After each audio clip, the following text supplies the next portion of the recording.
Now, if you're an athlete, and let's say that you're in martial arts, in boxing, or any of those sports, right, or in tennis where you have to use your elbows constantly, what I would recommend you do is that you do this rehab and you back off on the sport that you're training in and ease off of it. You can still go through the motions, practice the skills. There's a lot of things that you can practice on, and you don't necessarily have to hit with power in tennis. So for example, if you're training tennis, right, you might want to back off of the backhand and the forehand strikes, swings, and focus on your footwork.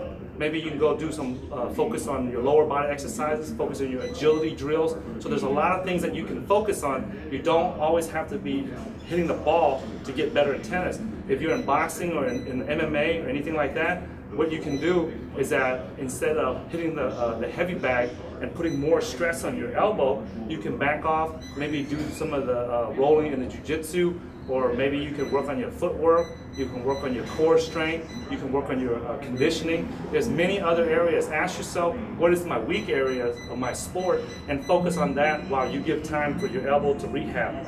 So for example, if you're doing any kind of boxing or any kind of martial arts where you extend the elbow quite a bit during your strikes, during your jabs and everything, what I would do is I would make sure that I would stop practicing that for a while until the pain goes away or until the pain is manageable, or only strike it just enough, right, and do maybe a shadow boxing so that the pain is not dramatic, okay? So obviously you don't want to be striking at 100%. You can strike at like maybe 40, 50% so that you can still get your practice in, and don't hit too hard, okay? Make sure you reduce the intensity level of your training so that it doesn't damage anymore.